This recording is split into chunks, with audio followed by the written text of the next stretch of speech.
11:11 del 13 de febrero del 2018, el Juzgado 26 Penal de Circuito de Confusión de Conocimiento procede a instalar audiencia a continuación de juicio oral dentro del radicado número 11-001 60.049-2008-079-12 NI 17-3407, seguido en contra de César, autores por el delito de estafa y fraude procesal, artículos 246 y 453 del Código Penal. Para el registro se identifican las partes. Fiscalía. Buenos días, señora juez, su colaboradora del juzgado. Buenos días, señor representante de víctimas, señores procesados, señores defensores, demás asistentes a esta audiencia. Mi nombre es Adalía Gutiérrez Barragán, fiscal 242 seccional de la Unidad de Orden Económico, Fe Pública y otros. La dirección para notificaciones ya se encuentra desde anteriores audiencias. Gracias. Identifica defensa. Buenos días, señora juez y presentes. Carolina Rojas Gil, adscrita al Sistema Nacional de Defensoría Pública, se encuentra en audio anterior. Bien, retomando la audiencia en el estado en que fue suspendida, tiene la palabra Fiscalía para que continúe con la presentación de sus elementos materiales de prueba, evidencia física y demás medios cognitivos de prueba. Tiene la palabra, señora fiscal. Gracias, su señoría. Tengo para evacuar el testimonio de la señora Anelice Pulido, investigadora del CTI. Bien, que se presente al estrado.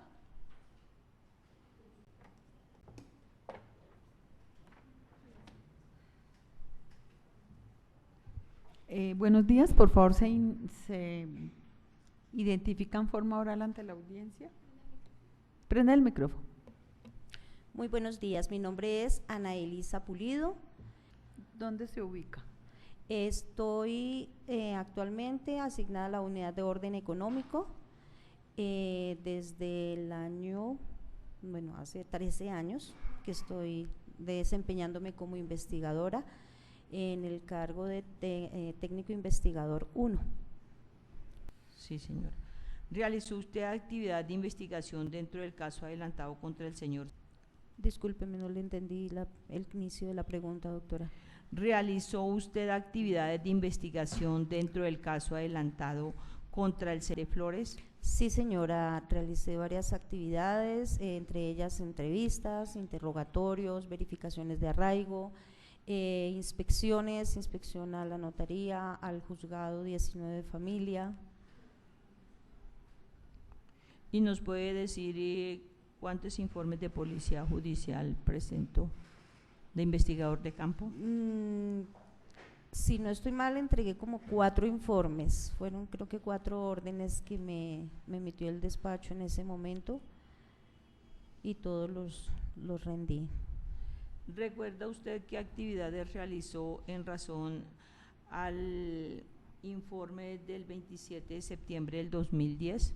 Sí, señora, en esa oportunidad, si no estoy mal, la orden era entrevistar a la doctora Elena y practicar inspección en la notaría donde se hubiera protocolizado el proceso del juzgado 19 de familia para la escritura. Y entonces nos puede precisar en razón a esa actividad y a ese informe, nos puedes concretar qué actividades realizó precisamente. Sí, señora, en esa oportunidad le recepcioné entrevista a la doctora Elena, quien me manifestó pues que… Señora juez, está hablando sobre unas manifestaciones que le hiciera la aquí procesada y sobre ello habría una violación en el artículo 33. Fundada la objeción. Bueno, ¿y qué otras actividades realizó? Recepcioné interrogatorio al señor César, le hice verificación de arraigo, practiqué inspección en el juzgado 19 de familia. Respecto a esa inspección… Objeción, señora juez. Dentro de la audiencia preparatoria quedó establecido que el testimonio de la señora Anelisa Pulido se iba a centrar única y exclusivamente sobre la inspección que haría en la notaría 44 del circuito de Bogotá, no sobre una actividad adicional. ver, revisada la audiencia preparatoria, se observa que se decretó la prueba relacionada con el testimonio de Analisa Pulido, quien podrá incorporar el informe el 27 de septiembre del 2010 y inspección realizada en la Notaría 44 de Bogotá. Entonces, nos ceñimos a esas preguntas y respuestas. Su señoría, con todo respeto, pero es que el informe tiene una serie de documentos, entonces queda como si nada fuera el testimonio, porque ella me debe decir qué fue lo que ella hizo. Señora juez, con todo respeto, o sea, sí que podemos revisar el audio de la audiencia preparatoria, pero es que esa especificación del tema que iba a hablar la señora Analisa Pulido se debió a la exclusión que se hizo sobre el proceso de sucesión. Al estar excluido el proceso de sucesión, la señora Analisa Pulido no podría hablar de la presunta inspección que haría en ese juzgado. No estoy de acuerdo. Se ordenó el testimonio y eso no fue susceptible de ningún recurso. Se ordenó el testimonio de la investigadora Analisa Pulido, quien podrá incorporar el informe el 27 de septiembre del 2010 y la inspección realizada en la Notaría 44 de Bogotá. Estoy leyendo el acta mediante la cual se ordenó esa prueba, la cual no fue motivo de ningún recurso. Entonces seguimos con el… Pues, doctora… Eso será cuestión de valoración, pero eso se ordenó, está… Sí, doctora, o sea, la defensa no tiene objeción a que el testimonio se decretó y efectivamente tenía que ver con ese informe el 27 de septiembre. Lo que pasa es que en la audiencia preparatoria quedó claro que de ese informe el 27 de septiembre únicamente la señora Analisa hablaría de la inspección que hizo en la notaría. No se excluyó cualquier elemento adicional. Nos toca ponernos a ver la audiencia preparatoria porque está ese detalle. Sí. No soy una computadora para tener una memoria, pero acá en el acta se dice que se ordena el testimonio de la investigadora Analisa Pulido, quien podrá incorporar informe del 27 de septiembre del 2010, inspección realizada en la Notaría 44 de Bogotá. Pero es que ese informe también está relacionado con la inspección realizada en el juzgado. Por eso que se realizaba sobre la inspección al juzgado y sobre la exclusión del proceso fue que no se hizo es que lo que se excluyó fue la incorporación de la sucesión, pero no se dijo nada sobre la inspección al juzgado. Sobre la inspección al juzgado sí será motivo de interrogación. Le corro traslado del informe. Doctora, yo sí preferiría que se escuchara el audio de la preparatoria.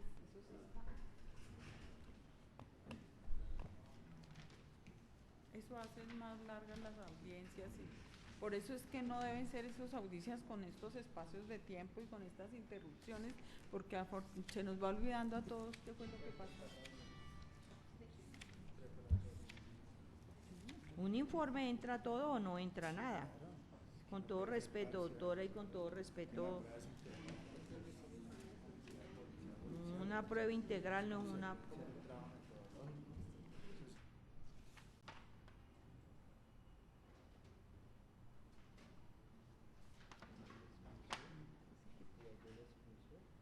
Eso, un informe es un documento donde se dice qué se hizo y qué no se hizo. Lo que se ordenó fue la exclusión de la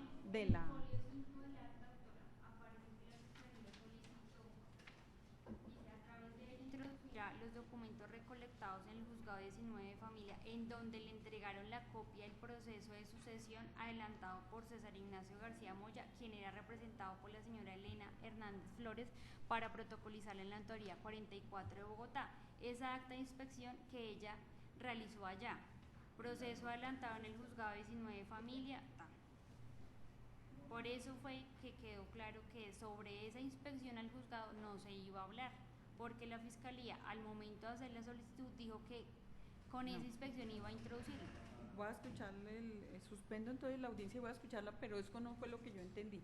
Lo que yo entendí en esa fecha era que se excluía la incorporación de la sucesión intestada, pero no entendí lo del informe, así no sé si yo voy a oír bien. Sí, señor. No hay problema.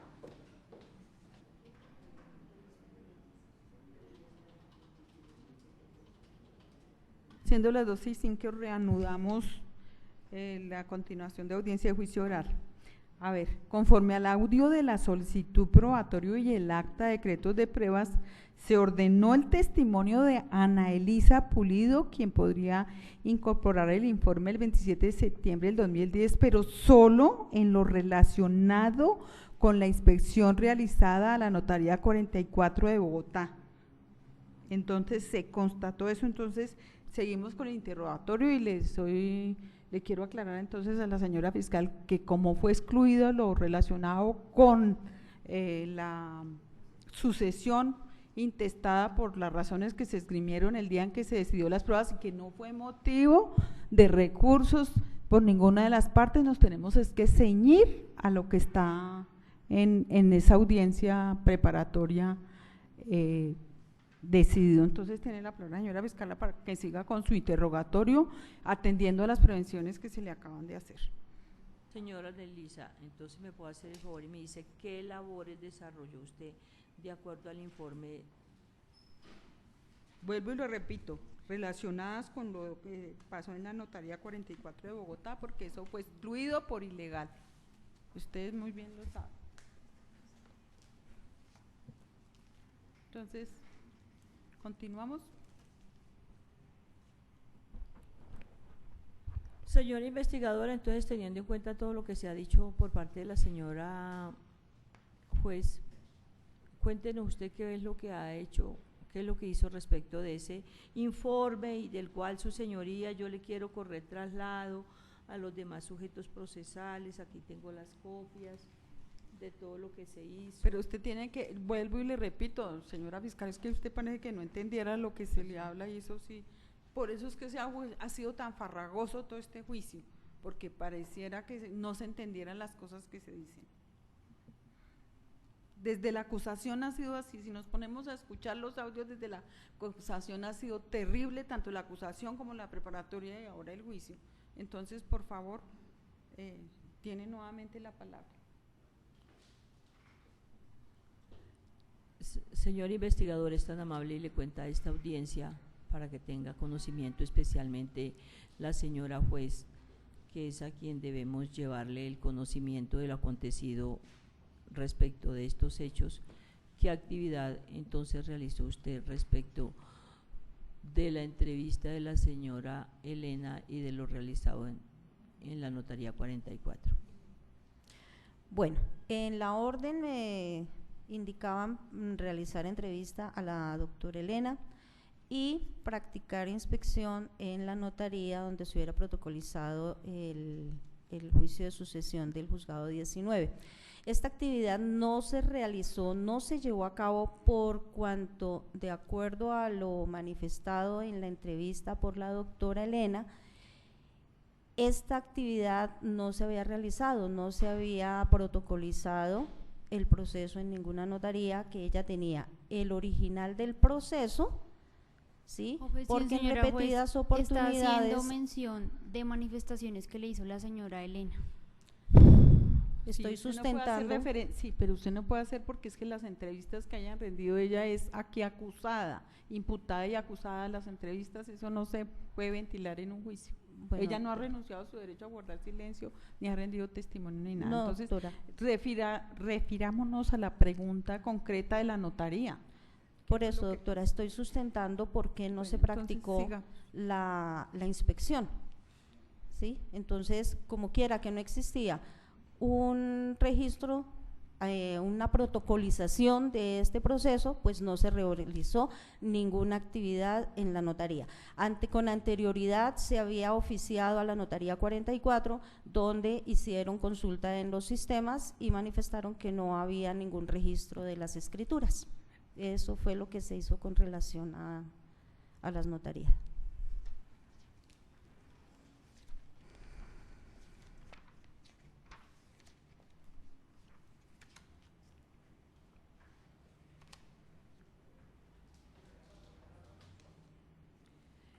Señora investigadora, ¿qué documentos le entregó en la entrevista la señora abogada Elena Hernández Objeción, Flores? señora juez. cualquier documentación que le hubiera entregado la señora Elena en una supuesta entrevista no debió ser entrevista sino interrogatoria al frente de un abogado, señor juez. Ella no puede hacer mención de ninguna manifestación o entrega de documentos que supuestamente le hizo la señora Elena en la supuesta entrevista. Fundada la objeción. Siguiente pregunta. Pues doctora, entonces no le voy a seguir haciendo ninguna pregunta a la señora porque todo está relacionado con lo del proceso y si la doctora dejara que ella explicara, nunca se le entregó César Ignacio sino la doctora Elena. Está fundamentando Fundada la objeción. alegatos. Fundada la objeción. Entonces no continuó con el interrogatorio, su señoría. ¿Va a ser contrainterrogatorio, señora defensores? De César Ignacio, no, señora juez. ¿Otro defensor? No, su señoría. Entonces damos por terminado el testimonio de la señora. ¿Puede retirarse? Gracias. ¿Con quién seguimos, señora fiscal? Por parte de la Fiscalía no más. Entonces tienen la palabra los señores de la defensa para que presenten sus elementos materiales probatorios y evidencia física que fueran solicitadas en la preparatoria. Gracias, señora juez. La defensa del señor César renuncia a los testigos que le fueron decretados en la audiencia preparatoria y solicita el uso de la palabra después de dársela al abogado de la bancada de la defensa para solicitar absolución perentoria en virtud del artículo 442 del Código de Procedimiento Penal. ¿Tienen la palabra el otro defensor? Coadyuvo integralmente la petición de mi colega de la bancada de la defensa. Pero usted pidió unos testigos, entonces ¿dónde están sus testigos? Sí, renuncio a los testimonios y igualmente, repito, coadyuvo la petición de preclusión que hace mi colega representante o abogada del señor García Moya. ¿Tiene la palabra defensa? Gracias, señora juez. Esta defensa solicita en virtud del artículo 442 del Código de Procedimiento Penal la petición de absolución perentoria, teniendo en cuenta que una vez terminada la práctica procesal de pruebas que se había decretado para este juicio, se muestra ostensible que son atípicos los hechos con los cuales se fundamentó la audiencia de acusación. De conformidad con las sentencias de la Sala Penal de la Corte Suprema de Justicia, entre ellas la SP 8468 del 2017, del 14 de junio del mismo año, con ponencia del magistrado Fernando Alberto Castro Caballero, y la SP 6808 del 2016, con ponencia del magistrado Malo Fernández, abro comillas, en el momento previo a las alegaciones de cierre y solo por extensible atipicidad objetiva se puede solicitar la absolución perentoria. En este proceso que aquí nos convoca, si bien esta defensa considera que se hizo una acusación engorrosa en cuanto a la narración de los hechos cronológicos, teniendo en cuenta la manifestación y la teoría del caso y la audiencia de acusación y de imputación, esta fiscalía ha indicado que se le imputan los delitos de fraude procesal y estafa a los aquí procesados, teniendo en cuenta que en virtud de un proceso de sucesión que se hubiera realizado ante el juzgado 19 de familia con una sentencia del 2008 que después se intentó radicar en la notaría 44 de Bogotá, con estas argumentaciones se quiso dejar por fuera a los hermanos de la intestada en ese proceso sucesoral.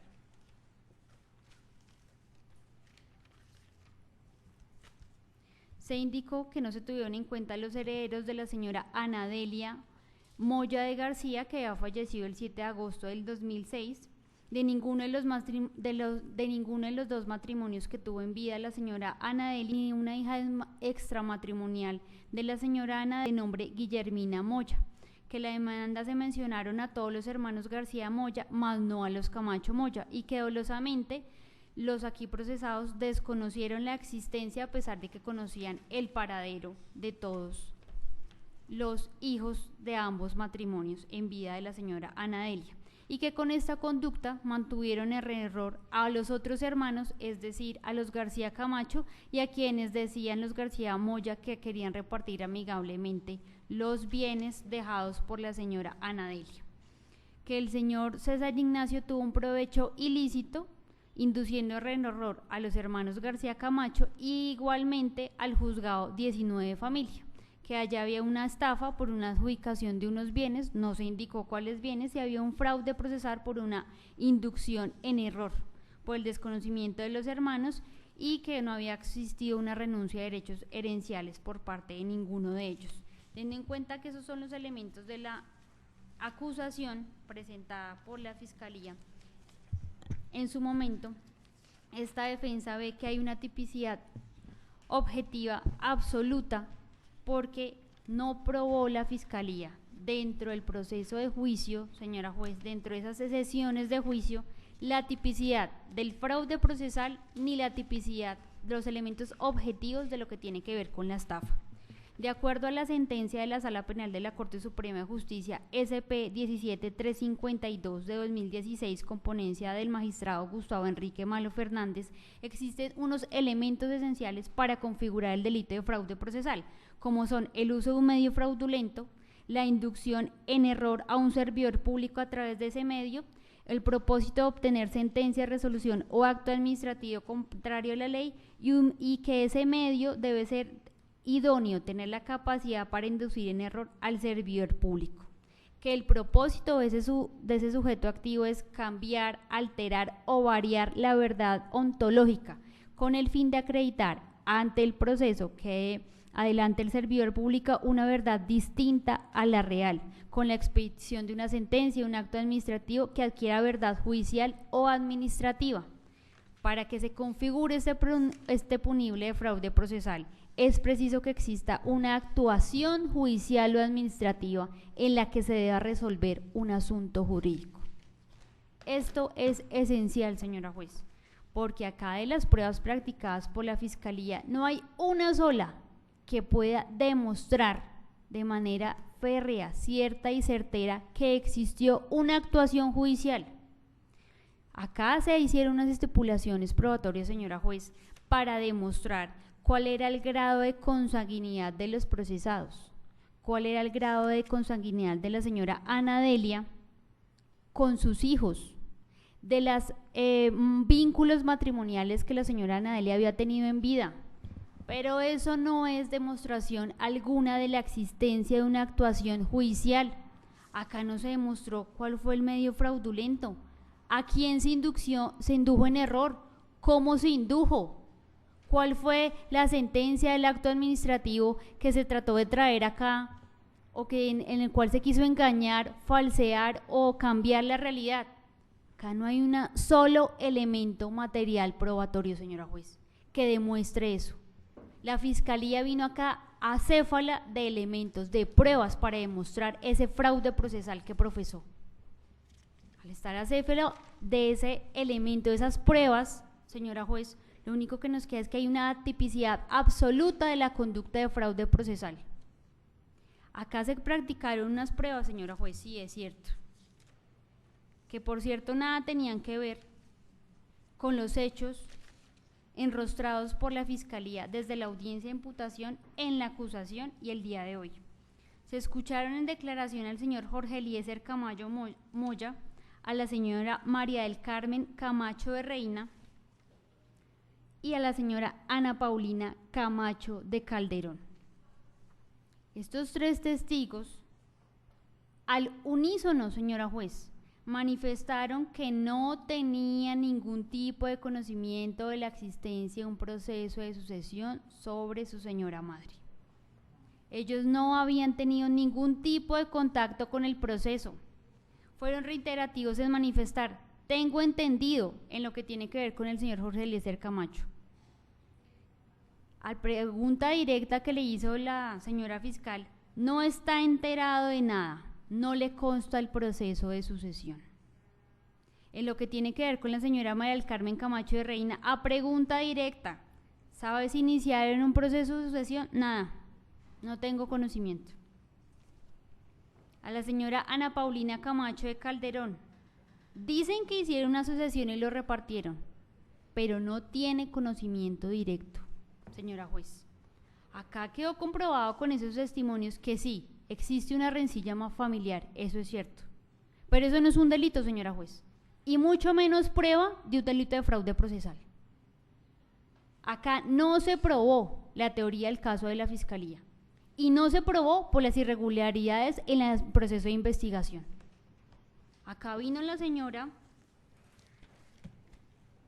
Ana Elisa Pulido el día de hoy y a pesar de las múltiples aclaraciones por parte del despacho, ella no le interesó y siguió hablando de la entrevista de la acá procesada, que no renunció al artículo 33 de la Constitución, no renunció a su derecho fundamental a guardar silencio y se excusó en la procesada en una labor que ella tenía que hacer, porque según lo que dijo en las respuestas iniciales, ella tenía la orden de ir a la notaría y no fue, y se está excusando en lo que supuestamente le dijo la procesada.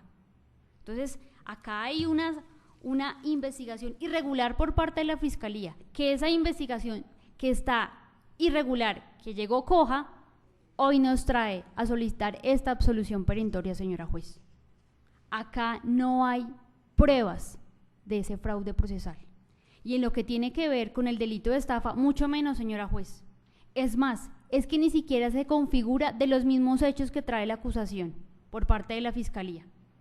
No trae los elementos básicos, señora juez. ¿Cuáles fueron los elementos? ¿Cuál fue el bien? Acá ni siquiera nos dijeron cuáles eran los bienes. Acá los testigos se sentaron a decir, al parecer, porque no trajeron ningún documento, cuáles eran los bienes que supuestamente la señora Ana Delia había dejado en vida.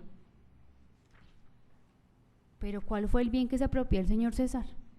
Y el que supuestamente ayudó la doctora Elena. Este proceso está acéfalo de prueba, señora juez. En este proceso es evidente que hay una atipicidad objetiva absoluta. Por estas razones, señora juez, esta defensa solicita que en virtud del artículo 442 de la ley 906, teniendo en cuenta los argumentos esgrimidos y los testimonios que se escucharon en esta audiencia, se emita la absolución perentoria a favor de ambos procesados, señora juez. Gracias. ¿Algo que decir el otro defensor? Me identifico plenamente con los planteamientos jurídicos debidamente explicados y sustentados en nuestro ordenamiento penal y reitero la petición de preclusión en favor de los dos imputados. ¿Algo que decir, Fiscalía? Tiene la palabra.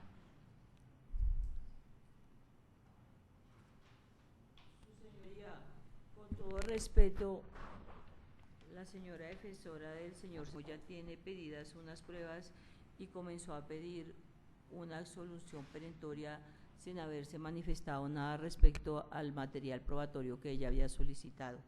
Pienso yo que la señora defensora del señor García Moya está faltando a la lealtad indicada en el artículo 12. Todos los que intervienen en la actuación sin excepción alguna están en el deber de obrar con absoluta lealtad y buena fe. Ella duró 2 años aplazando la audiencia preparatoria para pedir una prueba que hoy entonces no la presenta. Y respecto a la absolución Señora juez, perentoria, pido el uso de la palabra. Mire, yo no quiero que este se vuelva aquí No, un no. debate. Yo sé que usted puede inclusive objetar y los planteamientos, pero no estamos en alegatos, porque no hubo alegatos, señora defensora. Le aclaro, señora fiscal, la defensa puede renunciar, así como usted puede renunciar a las pruebas que quiere y renunció, la defensa también tiene derecho. Entonces, yo lo que quiero es que se pronuncie respecto de la solicitud hecha y eso para que no se vulneren las partes y que quede claro. Entonces, respecto a la petición perentoria por atipicidad del objetivo del hecho, que fue lo que planteó la defensa. pues su señoría, si no se pudo demostrar, como lo indica la señora defensora, la tipicidad del hecho, es porque ella hábilmente no dejó que se introdujeran los elementos materiales probatorios con los cuales la Fiscalía tenía plenamente la posibilidad de demostrar la ocurrencia de los hechos y la responsabilidad que en los mismos tenía el señor Cesarín. En cuanto a la absolución perentoria de que habla ella, pues en realidad no puedo ser ajena que los testigos arrimados a esta investigación, que fueron los familiares, los hijos de la señora García Moya, que como lo estipulamos, y la autora defensora del señor César Ignacia también lo dijo, pues en realidad no fue la mayor información que nos dieron en esta sala de audiencias, porque de verdad que ni siquiera fueron capaces de indicar cuál fue la fecha de fallecimiento de su señora madre. Pero sin embargo, pues de ello tenemos conocimiento con el registro civil de defunción que se introdujo, e igualmente también tenemos conocimiento de otros hechos relacionados con esta investigación de acuerdo a las estipulaciones, y lo otro manifestado por los testigos que sí dijeron que existía un inmueble de los cuales era propietaria su señora madre, la de aquí causante, la señora Anadelia Moya de García, y que ese inmueble había sido de propiedad de ella, y que ese fue el inmueble que dejó y del cual se inició un proceso de sucesión. Entonces, su señoría, así como lo he dicho, si no se llegó a un convencimiento total de esta investigación, es por las falencias que hubo en los testimonios, y porque hoy, sinceramente lo manifiesto, no me dejaron hablar a mi testigo ni introducir, para que yo seguía si todo me lo objetaba, y no me la dejaron hablar, su señoría. A ver, eso sí, yo quiero dejar constancia que lo que usted está diciendo no es cierto. Aquí el procedimiento penal, la ley 906 tiene una técnica, tiene un método, tiene un procedimiento. Si no se cumple con él, pues no se puede adelantar. Esto es muy técnico, esto es un proceso de parte. Luego usted no puede venir a decir que acá es que no la dejaron o que le remitieron, porque eso es faltar a la verdad y decir que entonces a usted se le violaron derechos. Eso no es cierto, y de eso tenemos testigos en la sala. Entonces, eso usted lo puede decir. ¿Algo más? Con relación al tema de la perentoriedad y de la se cumple con los lineamientos de eso. Su señoría, sí estoy de acuerdo con la perentoriedad, porque no porque no existiera el hecho, ni porque no fuera típico y no existiera responsabilidad, sino porque no lo logró demostrar la fiscalía. ¿Algo que decir, representante de víctimas? Sí, su señoría, yo quiero resaltar varias cosas. Si bien es cierto que… Esto no es un alegato de conclusión. No, doctora, Entiéndase. referente a la solicitud que hace la bancada de la defensa, me opongo total y rotundamente, por cuanto existe la lealtad procesal, y no solamente viene de parte de los funcionarios, sino de los abogados. Por eso existe un código que rige la conducta de los abogados. Y es evidente y es claro, y le solicito a la señora juez, en su infinita sabiduría, cuando escuche esos audios, detecte esas maniobras dilatorias, que es lo que tiene nuestra justicia como la tiene, toda colapsada, porque los abogados no estamos pegados a lo que dice la norma y a lo que nos manda la Constitución y la ley. Además de eso, pues tengo que decir que hay suficiente material probatorio, no solamente son las pruebas testimoniales, sino documentales, doctora. Me opongo rotundamente como abogado de víctimas a eso. No es más, su señoría. Mire, certificados por estrados. Sí, su señoría. Se levanta la sesión siendo las 2:35.